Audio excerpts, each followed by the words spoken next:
terminons la troisième partie de cette troisième leçon de leadership. Et souvenez-vous que nous avons terminé la fois dernière en donnant des témoignages de ce qui arrive quand les fils et filles règnent sur le territoire et font la loi.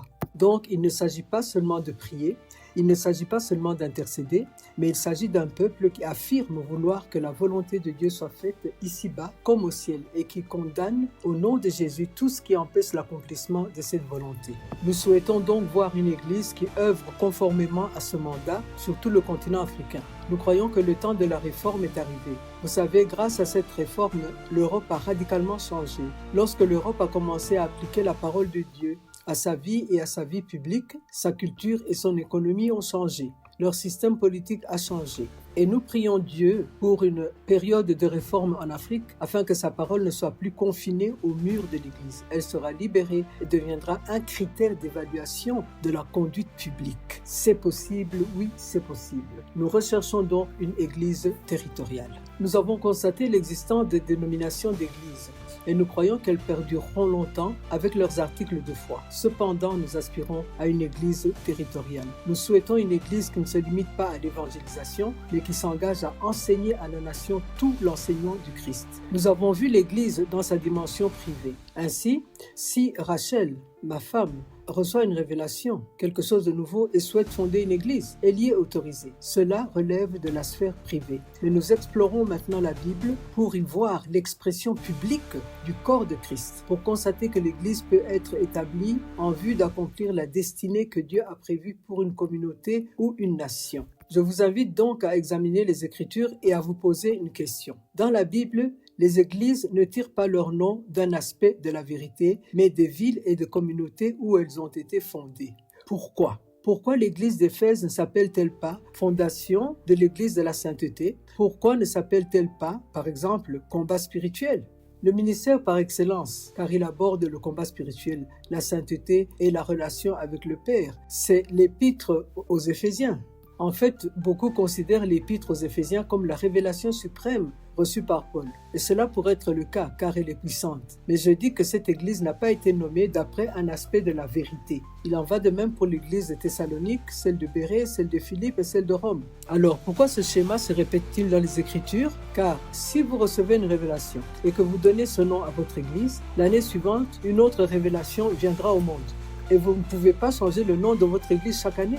Et si vous ne recevez pas de nouvelles révélations dans le monde, cela signifie que vous stagnez. Cela signifie que vous ne progressez plus. Alors si vous êtes un baptiste, vous allez suivre la doctrine de l'église baptiste. Je n'ai rien contre les baptistes, mon épouse vient de là. Mais je dis qu'il n'est pas biblique de limiter l'église à un aspect de la vérité. Ce que les peuples recherchent, ce dont les nations ont besoin, c'est la vérité et non une vérité partielle. Et la vérité, c'est Christ. La révélation de son nom continue. Ainsi, depuis 2000 ans, grâce à Dieu, des entreprises privées, j'entends par là des églises dénominationnelles, nous ont prêché l'évangile. Des personnes, des groupes de personnes ayant été témoins d'une révélation dans le monde ont bâti les églises au nom du Seigneur. Et nous en avons bénéficié. Nous nous en réjouissons. Mais je dis qu'en plus de cette pression exercée par l'Église, nous allons assister à une manifestation publique. Nous allons voir apparaître une Église territoriale qui portera le nom de sa communauté et assumera la responsabilité de tout ce que Dieu veut accomplir dans cette communauté, à commencer par l'évangélisation, puis la transformation de la vie sociale, de l'économie et de la politique du territoire. Et je crois que cela se produira progressivement dans les années à venir. Pourquoi, à votre avis, certaines églises ont-elles été nommées d'après des nations, outre l'exemple biblique ? Pourquoi, par exemple, l'église d'Angleterre ? Malheureusement, à l'époque coloniale, nous avons également établi l'église d'Angleterre à Pretoria et à Nairobi. Et il m'arrive de me moquer de mes amis à ce sujet. Vous avez dit que le colonialisme était terminé, mais vous êtes anglican et vous êtes à Nairobi ? J'ai dit, vous devez progresser, vous devez vraiment progresser. Cependant, les églises n'adhèrent pas toujours à des cultures néfastes. Les gens peuvent changer cela. Ils peuvent changer cela dans leur famille, dans leur lieu de travail. Vous savez, il faut réaliser que les non-croyants nous imposent leur espace social. Quand on veut enterrer quelqu'un, par exemple en Afrique, croyez-moi, votre foi sera mise à rude épreuve. Mais dans certaines églises, ils ne considèrent pas cela comme une barrière, car ils savent que c'est une période difficile. Ils vous aident à ne pas suivre les traditions culturelles. Ils sont là pour vous soutenir afin que l'évangile puisse être prêché à cette occasion et que l'Église puisse montrer qu'il existe une meilleure façon de faire. Et non seulement certaines personnes se convertiront au christianisme à ce moment-là, mais aussi les non-croyants. L'atmosphère, disons-le autrement, est transformée. Oui, par la connaissance de Dieu. Mais vous savez que si vous ne procédez pas ainsi, même vous pourriez vous retrouver en difficulté financière à cause des funérailles. Donc, premièrement, vous êtes préservé de toute influence démoniaque. Deuxièmement, vous saisirez cette occasion pour ouvrir la porte à ceux qui ont besoin d'être sauvés. Et troisièmement, vous saisirez cette occasion pour manifester le royaume de Dieu. Mais, malheureusement, dans bien des cas, cela ne se fait pas. Et de nombreux croyants sont contraints de suivre les coutumes de leur communauté. Mais l'Église territoriale refuse cela. L'Église territoriale a pour vocation de transformer la culture pour transformer l'économie. Sachez-le. Pendant que l'Église locale mendie la dîme et les offrandes, les multinationales exploitent les mines d'or juste à côté. D'autres viennent prendre l'or et le diamant et s'en vont, pendant que vous voulez juste aller au ciel et vous ne changez rien sur la terre. L'Église traditionnelle est donc unidirectionnelle. Elle veut amener les gens au ciel. C'est un objectif important, mais nous ne devons pas le manquer. Nous ne devons pas manquer le ciel. Mais l'Église territoriale dit que pendant que nous nous préparons à aller au ciel, nous pouvons faire descendre le ciel sur la terre et accomplir la volonté de Dieu. Ce n'est donc pas une démarche unidirectionnelle, mais multidirectionnelle, et nous en avons déjà parlé. Vous trouverez plus de développement dans mon livre que j'ai écrit, The Territorial Church. Voyons maintenant comment l'Église territoriale est formée, comment elle est réellement formée. On peut lire tout le chapitre 14 de Genèse. Après avoir vaincu 9 rois, Abraham rencontre Melchisédek. D'un côté, il y avait 5 rois et de l'autre 4. Mais Abraham obtint tout ce qu'il convoitait. Aucun de ces rois ne s'empara du territoire. Aucun de ces rois n'obtint les ressources pour lesquelles il se battait. Abraham a tout obtenu. Voici la puissance de l'alliance abrahamique. C'est ce que Dieu souhaite pour chaque église sur chaque territoire. Commencer par le salut des âmes, prendre en main le territoire, la terre, l'économie et influencer la politique jusqu'au retour de Jésus-Christ. Compte tenu de tout ce que nous avons dit sur le climat spirituel, j'aimerais que vous puissiez considérer les communautés et les nations sous ces angles.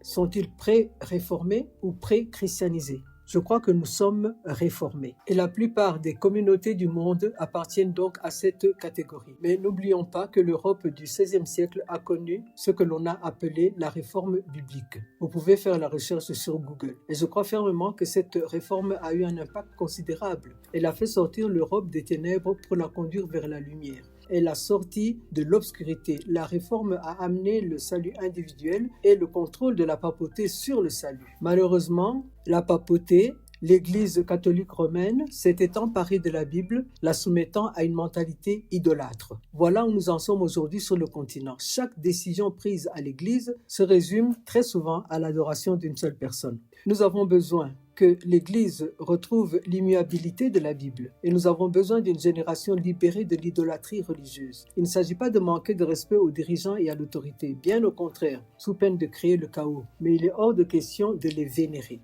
Pourquoi Jésus serait-il mort si vous ne pouviez pas accéder au trône de Dieu par vos propres moyens? Il faut constamment passer par d'autres personnes.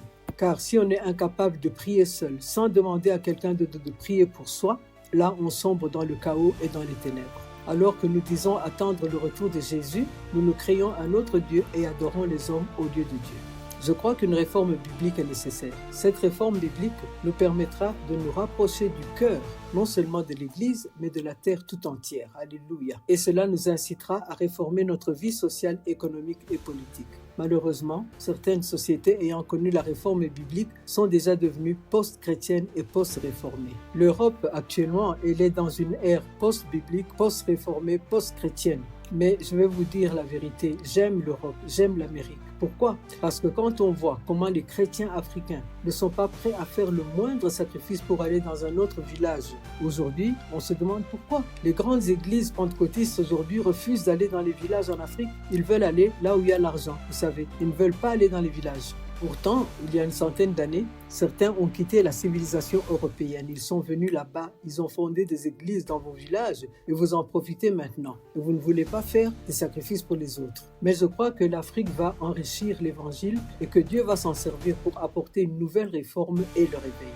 Je crois que cela fait partie de la valeur ajoutée, de la territorialité de l'Évangile. C'est un fardeau que je porte. Dans Genèse 14, 17 à 29, il y a une identité définie qui supplante l'identité naturelle et tribale d'Abraham. Abraham était décrit comme étant hébreu. Dans les versets suivants, il est décrit comme Abraham du Très-Haut. Le verset 13 dit « Alors celui qui avait échappé vint et apporta à Abraham l'hébreu ». C'était l'identité tribale d'Abraham. Mais quand vous passez au verset 18, avec Melchisédek, il bénit Abraham et lui dit « Béni soit Abraham de la part du Dieu Très-Haut ». Ainsi, nous rencontrons d'abord Abraham l'hébreu, puis Abraham du Dieu Très-Haut, Père des nations, sans identité tribale. Or, l'une des limites de l'Église aujourd'hui est précisément notre identité tribale naturelle. Beaucoup d'entre nous n'embrassent pas pleinement cette identité en Christ, cette identité d'enfant de Dieu. En Afrique, l'identité tribale dans les églises est très marquée. Et en Afrique du Sud, on a érigé notre couleur de peau en idole. Et si nous voulons affirmer notre souveraineté et influencer la nation, nous devons nous libérer de ces identités naturelles et tribales et devenir consciemment fils et filles de Dieu et parler comme tels. C'est pourquoi Dieu fait disparaître l'ancien pour nous donner le nouveau. Qu'est-ce que je veux dire? Même sur le plan politique. C'est pourquoi Dieu brise le monopole afin de nous offrir une coalition où tous les groupes ethniques sont représentés et où nous pourrons obtenir le meilleur. L'autre chose que j'observe dans Genèse 14, c'est Abraham. Cet homme est aidé par Dieu pour susciter une armée de 318 serviteurs avant même d'avoir des enfants. Pourquoi cela? Parce qu'ils étaient nécessaires pour sécuriser le territoire. Ainsi donc, contre 9 rois, Abraham n'a pas peur. Il est capable d'aller au combat, de gagner la bataille, de prendre le contrôle des ressources et de la situation. Le territoire, c'est important. Pourquoi Dieu pouvait-il faire cela dans l'Ancien Testament et pas dans le Nouveau? C'est une question de mentalité. C'est notre façon de lire la Bible. Dans ce même passage, Dieu établit un ordre sacerdotal de rois et de prêtres. Melchisédek rencontre Abraham. Melchisédek est roi, mais il est aussi prêtre du Très-Haut. Et la Bible dit que le sacerdoce de Jésus-Christ est selon l'ordre de Melchisédek. Hébreux chapitre 7. Qu'est-ce que cela signifie? Cela signifie que tout comme Melchisédek était territorial, le sacerdoce du Nouveau Testament l'est aussi. Cela signifie également que, tout comme Melchisédek pouvait allier le sacerdoce au pouvoir royal, les fils de Dieu uniront le sacerdoce et la royauté. Il y a des chrétiens qui veulent juste gagner de l'argent et se prendre pour des rois, mais ils ne savent pas prier. Il faut apprendre à vous connecter au trône de Dieu par la prière. Il faut apprendre à maîtriser le climat spirituel par la prière, alors seulement on pourra profiter du fruit de son travail. C'est l'alliance roi-prêtre qui est essentielle à nos territoires. Prenons l'exemple dans Actes chapitre 1, versets 6 à 8. Il s'agit de comprendre comment l'Église de Judée a transformé les choses. Donc, ils étaient 120 dans la chambre haute quand ils ont reçu le Saint-Esprit. Notez que, en passant, le chiffre 120, c'est aussi le nombre des parlementaires dans la Knesset, le Parlement israélien, et ça a toujours été ainsi depuis que Israël existe. Toujours 120 personnes au Parlement. Et quand nous regardons le fonctionnement de l'église de Judée, nous voyons que cette église n'était pas seulement privée, elle était publique. Elle a établi un ordre social différent de celui qu'ils avaient trouvé sur place. Ainsi, cette église, ce parlement céleste sur terre, a instauré un nouvel ordre social et l'a gouverné. La distribution des ressources était équitable et il n'y avait plus de ségrégation raciale. Ils n'ont pas étouffé l'affaire, ils ont affronté et ils ont géré. Et les hellénistes et les juifs recevaient tous les portions qui leur étaient dues. Ensuite, ils ont établi un ordre économique où les gens apportaient de l'argent et le déposaient aux pieds des apôtres. Notez que les apôtres ne l'avaient même pas demandé et ils n'ont pas utilisé cet argent pour des fins personnelles. Ils avaient déjà dépassé ce stade. La Bible dit qu'ils l'ont distribué selon un système bancaire apostolique. Un système bancaire qui ne soit pas fondé sur mammon, qui ne repose pas sur la volonté de quelqu'un de s'enrichir grâce à votre argent, mais un système bancaire différent du système terrestre. Donc cette église ne se contentait pas seulement de sauver les âmes, mais elle avait une envergure territoriale. Elle a influencé l'ordre social, l'ordre économique et même l'ordre politique. Souvenez-vous, lorsque Hérode a voulu faire tuer Pierre, l'Église a prié et Hérode a été éliminé. C'était donc un parlement qui régissait les relations entre le ciel et la terre en disant que ce qui est au ciel soit fait sur la terre. Et nous voulons voir cela s'accomplir sur tout le continent africain.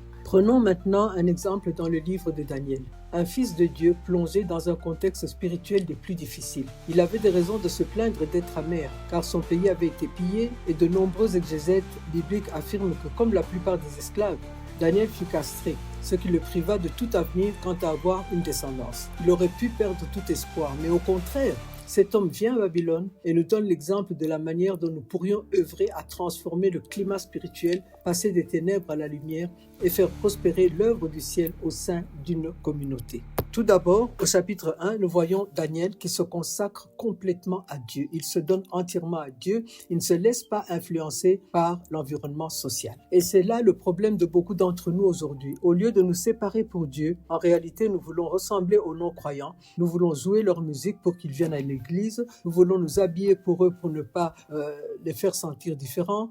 Nous voulons faire les choses comme eux. Cette génération de croyants n'a pas encore compris que nous sommes dans le monde, mais que nous ne sommes pas du monde. Il faut comprendre que nous sommes différents, notre façon de penser est différente, notre façon de nous habiller est différente, nous sommes divins. Tu dois apprendre à te réjouir de ta différence et non à te conformer. La consécration est donc la première étape et elle est essentielle. Au deuxième chapitre, on voit Daniel se faire piéger parce que le roi fait un rêve. Il l'oublie et aucun de ses conseillers, les magiciens, les astrologues, les devins, les sangomas, ils viennent tous et personne ne peut interpréter le rêve. Alors voyez le signe du ciel et où que vous alliez, que ce soit dans votre communauté, votre entreprise, votre famille, soyez attentifs aux interventions divines. Car dès que vous franchirez cette étape de consécration et que vous serez capable de prouver à vous-même et aux autres que vous êtes d'origine céleste, que vous êtes né de Dieu, que vous êtes différent, que vous ne vous laissez pas guider par les autres, Dieu lui-même viendra vous mettre à l'épreuve. Il vous séparera. Vous découvrirez quelque chose que vous seul pouvez être ou que vous seul pouvez faire. Il nous dit, un enfant naît, mais un fils nous est donné. Tant que vous êtes enfant, Dieu veut simplement vous protéger. Il ne veut pas que le diable s'approche de vous. Il vous protège et il donne des instructions auxquelles vous obéissez. Mais dès que Christ se forme en vous, Dieu est heureux de se manifester. Il dit, voici mon fils bien-aimé, voici ma fille bien-aimée. L'œuvre en elle est juste, l'œuvre en lui est juste. Et Daniel prend la parole. Tous les autres, les magiciens, etc., ils disent non, donnez-nous du temps. Mais Daniel, lui, il s'est tourné vers Dieu. Il s'adresse à Dieu. Il s'adresse au Père. Alléluia. Dieu attend que nous lui demandions de l'aide. Comment puis-je le servir sur mon lieu de travail? Comment est-ce que je peux démontrer sa gloire? Comment est-ce que je peux résoudre ce problème dans la communauté? Il y a toujours une préparation qui suit la consécration. Daniel a dit à Dieu, Dieu, montre-moi, montre-moi. Et il a dit, louez le Dieu des cieux, louez le Dieu très haut. Et il a dit ça où? À Babylone. Vous savez ce que la Bible dit de Babylone? C'est une cage remplie d'oiseaux impurs. Autrement dit, ce n'est pas le lieu où les démons vont agir, mais c'est le lieu où ils vivent. Et Daniel a vécu un principe qu'on trouve dans Apocalypse, ils n'ont pas aimé leur vie jusqu'à craindre la mort. Et ce sera ton cas aussi. Ta vie sera en danger. Chaque fois que la gloire de Dieu se manifestera, ta vie sera en danger. Passons à un autre concept. Pour gouverner un climat spirituel, il faut un mandat. Il faut savoir qu'on est envoyé là par le Seigneur. Si votre objectif dans une entreprise est axé sur l'argent et sur vos performances, cela affectera le climat social, car vous voudrez protéger votre emploi. Mais si vous avez un mandat et vous savez que c'est le Seigneur qui vous a envoyé là-bas, alors vous bénéficierez non seulement d'une protection divine, mais vous pourrez aussi influencer positivement l'atmosphère spirituelle. À Babylone, Daniel a expulsé tous les sangomas qui existaient là-bas. Il ne leur a laissé aucune place, il a conquis les amis de l'espace entre guillemets. Un peu de temps passé avec Jésus ne suffira pas à résoudre certains problèmes. Il faut consacrer du temps. Souvenez-vous que Jésus a dit à ses disciples, vous ne pouvez même pas veiller 1 heure avec moi. Pierre a répondu, nous sommes fatigués. Jésus leur dit, priez pour ne pas succomber à la tentation. Et Pierre a dit, oui, tu nous l'as enseigné l'autre jour, mais cette chose, c'est pas facile. Et il s'est endormi. Et quand le tentateur est venu, qu'est-ce qui s'est passé? Pierre a échoué. Il a fallu que le Seigneur le soutienne par la prière. Plus tard, il a appris à consacrer du temps à la prière. Et je crains que la pratique publique de l'Église ne nous ait pas appris à prendre du temps pour la prière personnelle. Si je vous demandais combien d'entre vous consacrent 1 heure à la prière avant d'aller travailler, point d'interrogation. Mais 1 heure, c'est le minimum pour un leader. Il faut prendre du temps dans la prière et dans la méditation de la parole de Dieu, de la Bible. Daniel et son équipe et ses amis discutent du problème, ils prient, ils jeûnent, ils cherchent Dieu ensemble. Mais le problème actuel de certains croyants, de certains leaders au travail, c'est qu'ils continuent à s'attaquer les uns les autres en fonction de leur appartenance religieuse. Ainsi, il y en a qui ne peuvent pas prier avec les pentecôtistes au travail et les pentecôtistes ne peuvent pas prier avec les presbytériens, etc. Alors, on n'ose même pas proposer de prendre 5 minutes pour invoquer la présence de Dieu sur le lieu de travail, prier pour que la volonté de Dieu soit faite, prier pour que le Saint-Esprit se manifeste. Et entre-temps, le diable, il se réjouit. Bien-aimés, nous pensons que le Saint-Esprit n'agit que dans nos églises, il n'agit pas dans l'espace public. Mais nous devons inverser cette façon de penser parce que comprenons que avant de venir en nous, le Saint-Esprit agissait sur les territoires. Genèse chapitre 1, versets 1 à 3. Et c'est ce dont nous avons besoin. Mais nos peuples, nos nations, nos communautés n'aiment pas le Saint-Esprit car leurs actes sont mauvais. Ils préfèrent mourir. Mais le Saint-Esprit, c'est la puissance de Dieu qui convainc les gens de péché, de justice et de jugement. Et nous devons l'invoquer dans notre lieu de travail. Parmi les instruments que l'Écriture nous a donnés pour gouverner notre vie spirituelle, pour gouverner le climat spirituel, j'ai parlé de la consécration, j'ai parlé du mandat, mais il y a aussi la parole prophétique et elle est personnalisée. Quel que soit le problème auquel vous êtes confronté, il faut s'appuyer sur les Écritures. Comme les paroles de David à Goliath, « Tu es un Philistin incirconcis ». Tous voyaient en Goliath le géant. Mais David dit « Cet homme, je le vois en esprit, il n'est pas circoncis ». David a invoqué l'alliance. La circoncision était l'alliance. Il faut apprendre à voir les gens en esprit. Et l'un des dons de l'esprit qui nous est indispensable pour gérer notre vie spirituelle, c'est le don du discernement des esprits. On en a absolument besoin. Une autre arme puissante, c'est l'amour, l'esprit d'amour. Aimer ceux qui sont difficiles à aimer. Parfois, l'ennemi envoie des gens pour vous tromper, pour vous offenser, afin qu'au lieu de prier pour eux et de les aimer, vous commencez à les haïr. Dès l'instant où la haine vous envahit, vous perdez votre autorité. Je termine en disant que la famille est un des mécanismes par lesquels Dieu influence le climat spirituel des nations. Elle est la pierre angulaire de son œuvre. Je vous invite donc, en terminant, de considérer tous les aspects dont nous avons parlé pour le climat spirituel et de les appliquer au niveau personnel, au niveau familial, au niveau professionnel, communautaire et national. Nous voulons que le règne de Dieu vienne sur la terre et que la volonté de Dieu soit faite sur la terre comme au ciel. Que Dieu vous bénisse.